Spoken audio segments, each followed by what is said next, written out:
আসসালামু আলাইকুম। আমি মোহাম্মদ সারওয়ার উদ্দিন, সহকারী অধ্যাপক, মার্কেটিং, পল্লবী মহিলা ডিগ্রি কলেজ, মিরপুর, ঢাকা। আজকে ডিগ্রি পাশ কোর্সের প্রথম বর্ষের ছাত্রীদের জন্য কিছু সংক্ষিপ্ত প্রশ্ন নিয়ে আলোচনা করব, কারণ সংক্ষিপ্ত প্রশ্ন খুবই গুরুত্ব বহন করে। যেহেতু সংক্ষিপ্ত প্রশ্নের উত্তর যদি কিছুটাও ঠিক হয়, তাহলে পুরো উত্তরটাই পুরো নম্বরটাই পেতে পারো, মানে 10-এ 10। 10টি প্রশ্ন থাকবে, 10টি 10-এ। এটি তোমার সেই যে তোমরা যে জিপিএ পাবে, সেই জিপিএ পরিবর্তনে ব্যাপক ভূমিকা রাখবে। অর্থাৎ তোমার যে জাতীয় বিশ্ববিদ্যালয়ের যে কয়েকটি বিষয় আছে, শুধুমাত্র এই ছোট প্রশ্নের কারণেই অনেকের জিপিএ অনেক ভালো হয়ে যায়। যাই হোক, সবাইকে শুভেচ্ছা শ্রদ্ধা জানিয়ে আজকের পাঠদান শুরু করছি। গত ক্লাসে ভৌগোলিক বিভক্তিকরণের উপরে কিছুটা আলোচনা করেছিলাম। আজকে সেই বাকি যে ছোট ছোট কিছু গুরুত্বপূর্ণ প্রশ্ন, সেটি নিয়ে আলোচনা করব। সবাইকে শ্রদ্ধা শুভেচ্ছা জানিয়ে আজকের পাঠদান শুরু করছি। নিশ্চয়ই তোমরা ভালো আছো, আমিও ভালো আছি। আমার মনে হয় আল্লাহর রহমতে কিছুদিনের মধ্যে সবাই স্বাভাবিক জীবনযাপন করতে পারবে। আর আমরা আশা করব নিকট ভবিষ্যতে বিশ্বের কোনো না কোনো দেশ একটি সফল টিকা উদ্ভাবন করবেন এই কোভিড-19 ক্ষেত্রে, করোনা ভাইরাস প্রতিরোধের ক্ষেত্রে। আজকে আমি আলোচনা করব, তোমরা স্ক্রিনে দেখতে পাচ্ছ, বয়স ও জীবনচক্রের বিভক্তিকরণ। বয়স এবং জীবনচক্রের বিভক্তিকরণ বিষয়টি হচ্ছে যে আমরা লক্ষ্য করি বিভিন্ন বয়সের ক্রেতা ভোক্তা থাকতে পারে। ছোটদের জন্য একজন, আমি মোটামুটি আলোচনা হয়েছে, ছোটদের এক ধরনের রুচি পছন্দ, কিশোর বয়সের এক ধরনের ইত্যাদি, যুবকদের এক ধরনের, এবং যারা বেশ বয়স্ক বা সিনিয়র সিটিজেন বলি, শ্রদ্ধাভাজন ব্যক্তিবর্গ যারা, তাদের রুচি পছন্দ নিশ্চয়ই আলাদা। কবে যেন একটা বিজ্ঞাপন দেখেছিলাম শুধুমাত্র সিনিয়র সিটিজেনদের জন্য, বিশেষ করে খুব বয়স্ক যারা 65+, তাদের একটি শোরুম পোশাকের, বেইলি রোডে। সেটি অনেক আগের বিজ্ঞাপন, আমি ঠিক নিশ্চিত না। তোমরা যদি একটু এই ধরনের কোনো তথ্য পেয়ে থাকো, জেনে থাকো, আমাকে জানাবে ইনবক্সে। সে যাই হোক, আজকে যে বয়স ও জীবনচক্রের, প্রতিটা মানুষই তার জীবনের বিভিন্ন সময় পার করে আসে।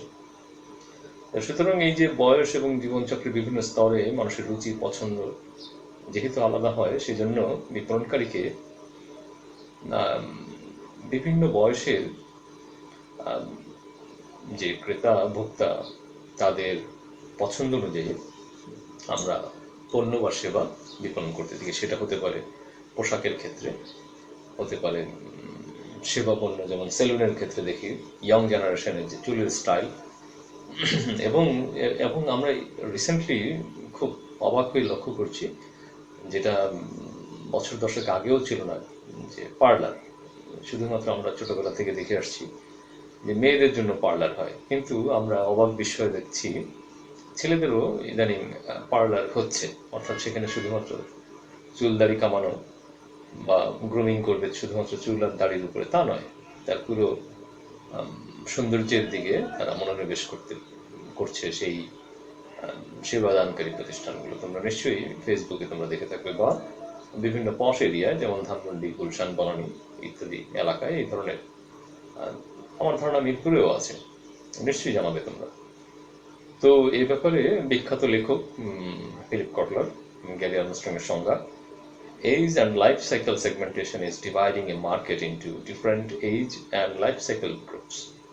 মানে এই সংজ্ঞাতেই বোঝা যাচ্ছে যে বয়স এবং জীবনচক্রের যে বিভিন্ন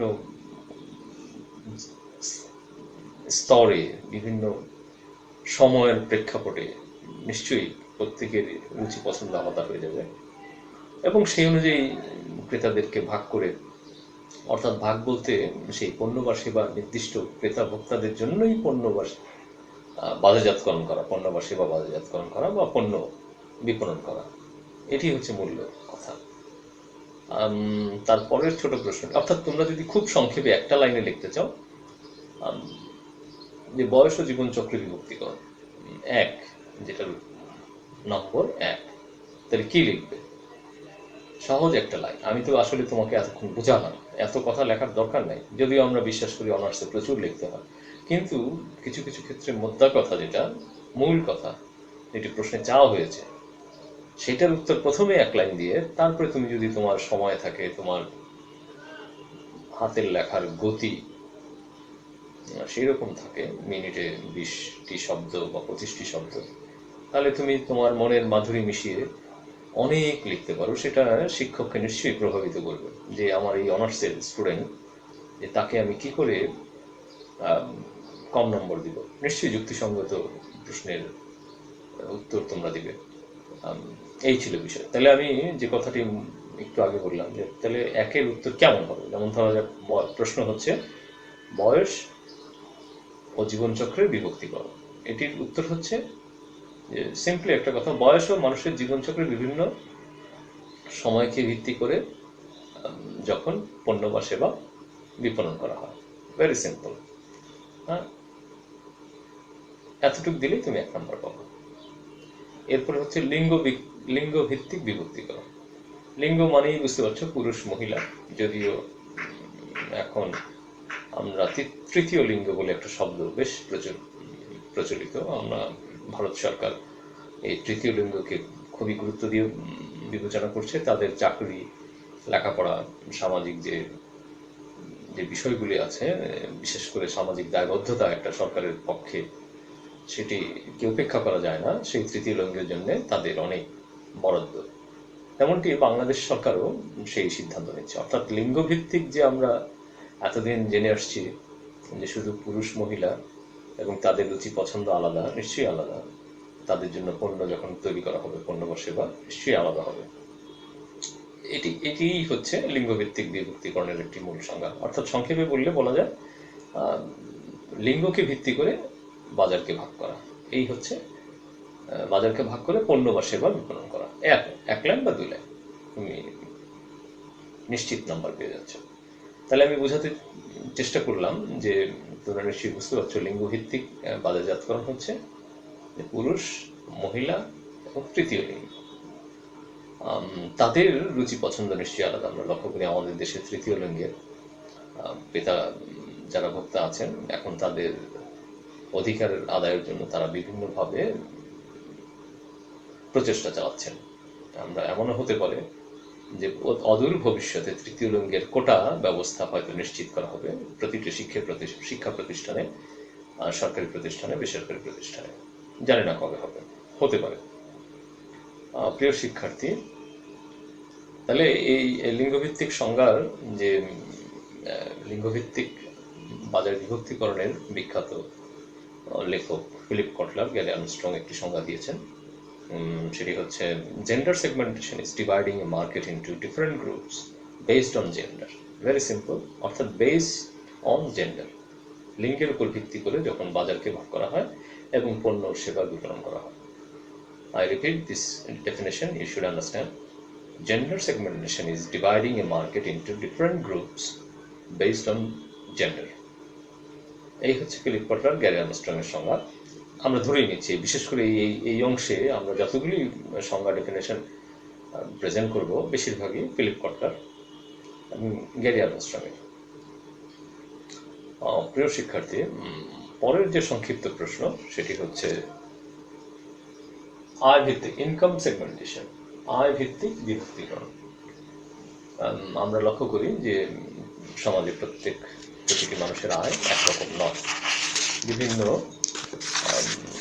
ক্রেতা, বিভিন্ন ভোক্তা, বিভিন্ন বয়সের, বিভিন্ন আয় স্তরকে আমরা বিবেচনা করি। অর্থাৎ আয় ভিত্তিক বিভক্তিকরণ বিষয়টা এরকম যে আয়ের উপর ভিত্তি করে ভোক্তাদের জন্য যে পণ্য বা সেবা বিতরণ করা হয়, তাই হচ্ছে আয় বিভক্তিকরণ, আয় ভিত্তিক বিভক্তিকরণ, ইনকাম সেগমেন্টেশন। সংজ্ঞাটি ইংরেজিতে ফিলিপ কটলার এইভাবে দিয়েছেন: income segmentation is dividing a market into different income groups.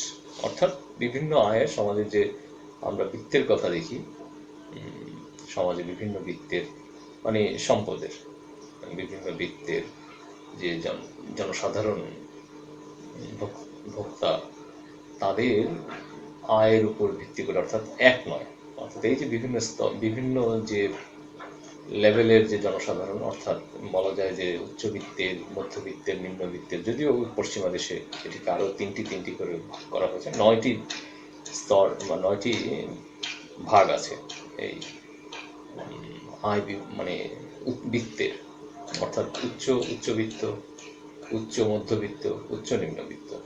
তাহলে বুঝতেই পারছো যে আমেরিকার বা পশ্চিমা দেশের উচ্চবিত্ত কাকে বলা হয়।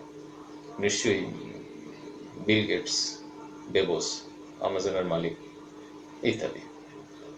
তো এই কোভিড-19 সময় একটি কথা না বললে নয় যে বেবোস এই কোভিড-19 যখন লক্ষ লক্ষ প্রতিষ্ঠান তার উদ্দেশ্য অর্থাৎ মুনাফা নিশ্চিত করতে পারেনি, সেখানে তার সম্পদ বেড়েছে এই কোভিড-19 সিচুয়েশনে। সে গত ডিসেম্বর থেকে সেপ্টেম্বর পর্যন্ত 27%, তোমরা কল্পনা করতে পারো যে তার সম্পদের পরিমাণ কত বিলিয়ন ডলার। তার 27% শুধুমাত্র বেড়েছে এই কোভিড সিচুয়েশন, অর্থাৎ তার অনলাইন ভিত্তিক যে বাজারজাতকরণ সেটি এতটাই সফল হয়েছে যা বিস্ময়কর। সুতরাং তাদের রুচি, পছন্দ, চাহিদা নিশ্চয়ই আলাদা। এত সম্পদ, এত টাকা কি করবে? তাদের সেই কথাই আসে যে যারা খুব উচ্চবিত্তের, তাদের রুচি পছন্দ অনুযায়ী পণ্য নিশ্চয়ই বাজারে আছে। খুব দামি পণ্য যেরকম আছে, খুব সাদামাটা খুব কম দামি পণ্য আছে, একই সার্ভিস দেয় হয়তো। যেমন ধরা যাক, আমরা লক্ষ্য করেছিলাম আমাদের দেশে মুসা বিন শামসের এক জোড়া জুতো ছিল প্রায় 10 লক্ষ টাকা। সেই জুতোতে হিরে বসানো ছিল। একটি ঘড়ি ছিল, তার দাম প্রায় 5 লক্ষ টাকা, সেখানে সোনা দিয়ে মোড়ানো ছিল। এই হচ্ছে মানুষের উচ্চবিত্তের এক ধরনের পছন্দের তালিকা, যে তারা কি ধরনের পণ্য পছন্দ করবে। প্রিয় শিক্ষার্থী, তাহলে আমরা আয়ভিত্তিক বিভক্তিকরণকে অবশ্যই গুরুত্বের সাথে বিবেচনা করব। তার মানে হচ্ছে সমাজের বিভিন্ন লেভেলের, বিভিন্ন যে স্তরের যে জনগোষ্ঠী, অর্থাৎ আমাদের দেশের প্রেক্ষাপটে 3টি জনগোষ্ঠী, যে উচ্চবিত্ত, মধ্যবিত্ত, নিম্নবিত্ত, তাদের যে আয়, রুচি, পছন্দ, তাদের বিবেচনা করে যখন বাজারকে ভাগ করব, অর্থাৎ সেই ক্রেতা সামগ্রীকে রুচি পছন্দ নিয়ে পণ্য ভাগ করা এবং পণ্য বিপণন করা। এর পরের সংক্ষিপ্ত প্রশ্ন হচ্ছে মনস্তাত্ত্বিক বিভক্তিকরণ। এটি খুব আপেক্ষিক বিষয়, সাইকোগ্রাফিক সেগমেন্টেশন। মনস্তাত্ত্বিক বিভক্তিকরণ হচ্ছে আসলে একটি ব্যক্তির বড় হয়ে ওঠা, তার নিজস্ব একটা ভাবনার জগৎ, নিজস্ব একটা স্টাইল। তার হয়তো অত বেশি পয়সা নাও থাকতে পারে, কিন্তু তার রুচি পছন্দ এতটাই উঁচু মানের, সে অনেক পয়সার বিনিময়ে বা ধার করার বিনিময়ে সে একটু ভালো এই ক্যাটাগরির পণ্য কেনার চেষ্টা চালায়। যেমন আমরা অনেক সময় লক্ষ্য করি যে আমাদের নিম্নবিত্তের কিছু শিক্ষার্থী, আমরা ধরে নিচ্ছি, কাউকে ছোট করছি না, কিন্তু সে মুঠোফোন ব্যবহার করছে আইফোন, অর্থাৎ তার বাবার যে ইনকাম, তার 1 বছরের ইনকামের সমান একটি মুঠোফোনের দাম। সুতরাং আমরা তাকে সম্মান করেই বলছি যে এটি তার পছন্দ, নিজস্ব একটি। আবার ঢাকায় 5টি বাড়ির মালিক, তিনি বাড়িওয়ালা, 5টি বাড়িতে প্রায় 50টি ফ্ল্যাট তিনি ভাড়া পান 5 লক্ষ টাকা, কিন্তু তিনি ব্যবহার করেন একেবারেই সাদামাটা বাটন মোবাইল, যেখানে আর কোনো অপশন নেই, শুধু কথা বলা যাবে, আবার শোনা যাবে। এই হচ্ছে আসলে মনস্তাত্ত্বিক, অর্থাৎ সাইকোগ্রাফিক সেগমেন্টেশন হচ্ছে ক্রেতার মনস্তাত্ত্বিক বিষয়। অর্থাৎ সংক্ষেপে এর উত্তর হচ্ছে ক্রেতার মনোগত মনস্তাত্ত্বিক দিককে বিবেচনা করে যখন বিপণনকারী বাজারকে ভাগ করবে, অর্থাৎ ক্রেতা ভোক্তাকে ভাগ করে পণ্য বা সেবা বিপণন করবে। এই হচ্ছে সংজ্ঞা। দেখা যায়, আমরা লক্ষ্য করি সংজ্ঞায় ফিলিপ বাটলার গ্যারেলস্টন বলছেন Psychographic segmentation is dividing a market into different groups uh, based on social class, lifestyle, and personality and characteristics. আসলে ওই যে কথা এখানে সংজ্ঞাতেই দেয়া আছে যে সাইকোগ্রাফিক অর্থাৎ মনস্তাত্ত্বিক সেগমেন্টেশন হচ্ছে বিভক্তিকরণ, হচ্ছে এমন একটি বাজার বিভক্তিকরণ সেটি তার সামাজিক ভাবে সে তার ব্যক্তিত্ব কেমন, সে যেভাবে যে সমাজ ব্যবস্থায় বড় হয়ে উঠলো, তার ব্যক্তিত্ব, তার জীবন ধাঁচ, অর্থাৎ তার পরিবেশের মধ্যে সে যে পরিবেশে ছিল, এবং এবং তার ব্যক্তিগত কিছু বৈশিষ্ট্য, এর উপর ভিত্তি করেই আসলে মনস্তাত্ত্বিক বিভক্তিকরণটি হয়ে থাকে। তার মানে আমরা লক্ষ্য করি অনেক সময়, প্রিয় শিক্ষার্থী, যে মনস্তাত্ত্বিক বিভক্তিকরণটা আসলে খুব ক্রিটিক্যাল। একজন ক্রেতাকে পোশাক আশাক দেখে অনেক সময় শোরুমের ম্যানেজার হয়তো তাকে ঢুকতেই দিবে না।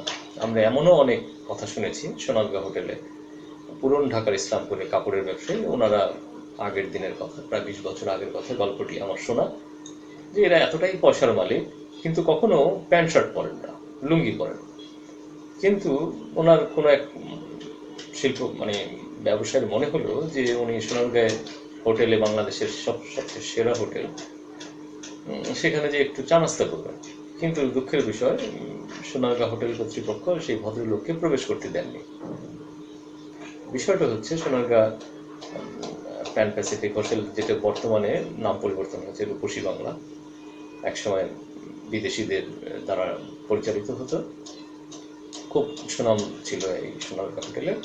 তো দেখো, সেখানে কিন্তু সেই পুরনো ঢাকার ব্যবসায়ীকে খুব একটা পাত্তা দেননি। আসলে এটি বিষয়, মার্কেটিংয়ের যে এথিক্সগুলো আছে সেখানে তা মানতে হয়। সেই ব্যবসায়ীর কাছে টাকা থাকতে পারে, কিন্তু তার যদি বিশেষ করে সোনারগাঁ হোটেলের যে স্ট্যান্ডার্ড, তাকে প্যান্ট, পোশাক আশাক পরতে হবে, স্যুট কোট পরতে হবে, বা সেই হোটেলের যে নির্দেশনা সেইভাবেই তাকে মানতে হবে। লুঙ্গি পরে গেলে, এখনো সম্ভবত লুঙ্গি পরে গেলে তুমি লবিতে যেতে পারবে না।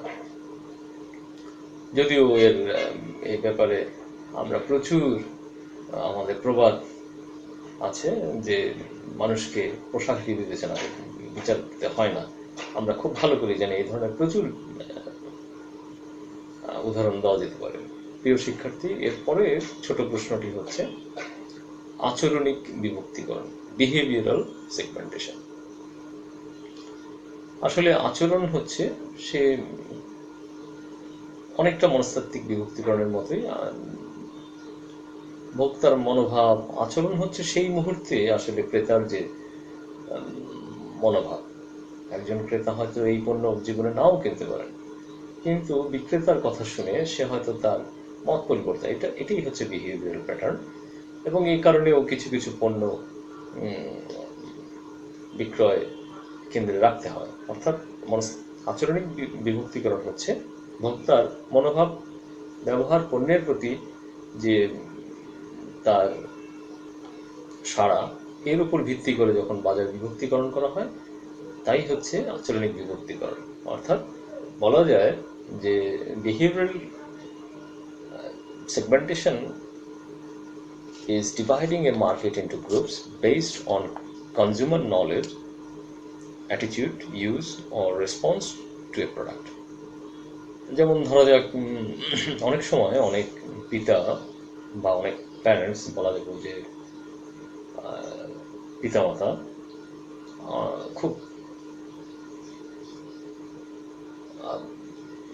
শৌখিন পণ্য কিনতে চায় না, কিন্তু কোনো কারণে মনে হলো যে তার কন্যা এসএসসি ভালো রেজাল্ট করেছে অথবা এইচএসসিতে ভালো রেজাল্ট করেছে, দোকানে কোনো এক শোপিসের দোকানে দেখলো যে খুব সুন্দর একটি শোপিস, তার এতদিন তার কন্যাকে দেননি, কিন্তু সেই দিনই রেজাল্ট, যেদিন এইচএসসির রেজাল্ট প্রকাশ পেল তার পরের দিন বা সেই দিনই সেই স্টুডেন্টের পিতামাতা সেই স্টুডেন্টের জন্য একটি শৌখিন পণ্য কিনে আনলেন। এটাই হচ্ছে আচরণ, বিহেভিয়ারাল। এটা সময় সময় চেঞ্জ হয়। যেমন ধরা যাক, যে এই যে আচরণিক বিভক্তিকরণ বিষয়টা আমরা লক্ষ্য করি যে অনেক সময় অনেক ক্রেতা কিছু কিছু পণ্য একেবারেই কিনতে চান না, ধরে নেন যে এটি না হলেও চলবে, অর্থাৎ তার আচরণেই প্রমাণিত হয় যে যেটি খুব একটা প্রয়োজন নাই, খুব একটা জরুরি নয়, তা না কিনলেও চলে। যেমন ধরা যাক আমাদের যে 50-এর দশকের যারা পিতামাতা, তারা ব্লেন্ডিং মেশিন যেটা হয়তো মশলা পেশাই করা যায়, পেঁয়াজ রসুন ইত্যাদি ইত্যাদি, দেখো তারা কিন্তু এগুলো কিনতে চাইবে না, কারণ মনে করবে যে এটি খুব ব্যয়বহুল, শুধু শুধু আননেসেসারি কারেন্ট খরচ করবে ইত্যাদি। কিন্তু বর্তমান যুগে যারা বড় হচ্ছে, ওই ফ্যামিলির সদস্য, তারা কিন্তু ঠিকই এই যন্ত্রটি জীবনকে সহজ করার জন্য এই যন্ত্রটি খুবই প্রয়োজন। অর্থাৎ আচরণটা বিভিন্ন সময়ের প্রেক্ষাপটেও পরিবর্তন হতে পারে। তাহলে আচরণিক বিভক্তিকরণ হচ্ছে ভোক্তার মনোভাব, ব্যবহার এবং পণ্যের প্রতি যে একটা বিশেষ সময় বিশেষ ধরনের সাড়া, তার উপর ভিত্তি করে বাজার বিভক্তি করা এবং সেই অনুযায়ী পণ্য বা সেবা বিপণন করা। এ হচ্ছে এক লাইনের উত্তর। প্রিয় শিক্ষার্থী, এরপরে হচ্ছে উপলক্ষ্য বিভক্তিকরণ। আমি একটু লিখে দিই, কারণ কয়েকটা পয়েন্ট।